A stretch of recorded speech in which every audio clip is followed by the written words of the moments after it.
Tony Stark एक genius, अरबपति और स्टार्क इंडस्ट्रीज का मालिक है।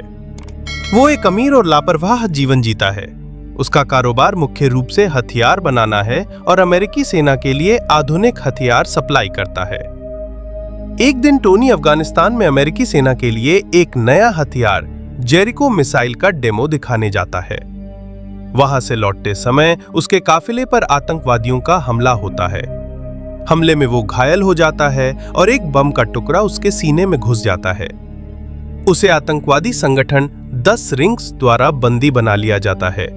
उनके पास भी वही हथियार होते हैं जो स्टार्क इंडस्ट्रीज बनाती है। टोनी ये देखकर हैरान रह जाता है कि उसके बनाए हथियार गलत हाथों में पहुंच चुके हैं। टोनी की जान बचाने के लिए कैद में एक डॉक्टर येन्सेन उसके सीने में एक इलेक्ट्रोमैग्नेटिक डिवाइस लगाता है जो बम के टुकड़े को उसके दिल तक पहुंचने से रोकता है। 10 रिंग्स टोनी को जेरिको मिसाइल बनाने को कहते हैं, लेकिन वो और येन्सेन गुपचुप मिलकर एक शक्तिशाली लोहे का सूट बनाते हैं, एक आयरन मैन का प्रोटोटाइप। सूट तैयार होने पर टोनी सूट पहनकर आतंकवादियों से लड़ता है और किसी तरह वहां से भाग निकलता है।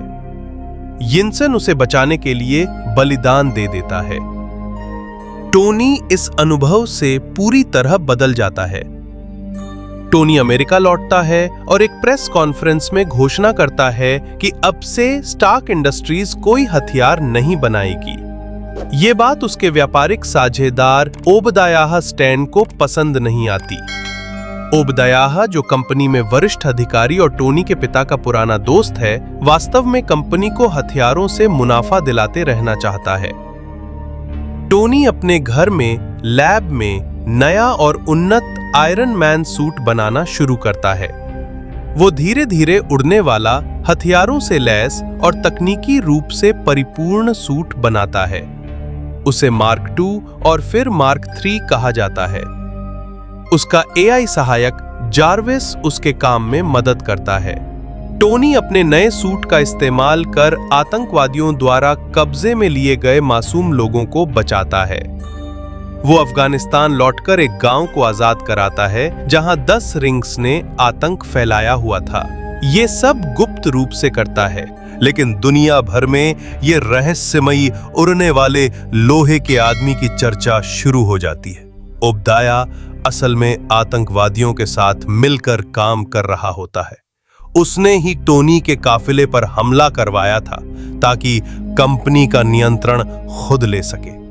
जब टोनी हथियार बनाना बंद करता है तो ओबदाया खुद एक बड़ा लोहे का सूट बनवाता है जो कि टोनी के पहले सूट के डिजाइन पर आधारित होता है। ये सूट आयरन मंगर कहलाता है।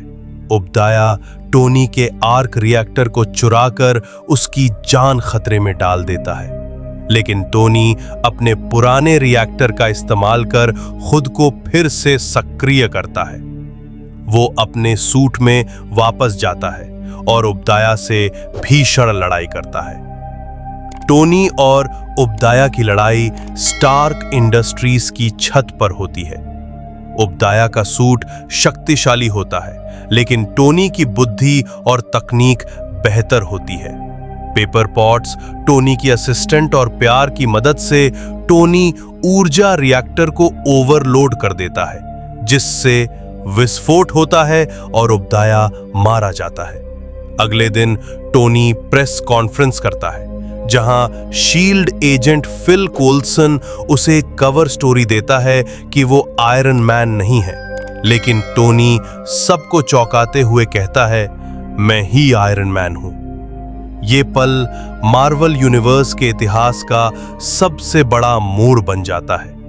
फिल्म के अंत में शील्ड का निदेशक निक फ्यूरी टोनी से मिलता है और कहता है कि वो एवेंजर्स इनिशिएटिव के बारे में बात करना चाहता है। ये मार्वल सिनेमैटिक यूनिवर्स की शुरुआत का पहला संकेत था। आयरन मैन सिर्फ एक सुपरहीरो फिल्म नहीं, बल्कि एक इंसान के आत्म परिवर्तन की कहानी है। टोनी स्टार्क, जो शुरू में केवल पैसे और मजे में विश्वास करता था, अपने अनुभवों से सीखकर एक जिम्मेदार इंसान और सुपर हीरो बन जाता है। उसका सफर यहीं से शुरू होता है।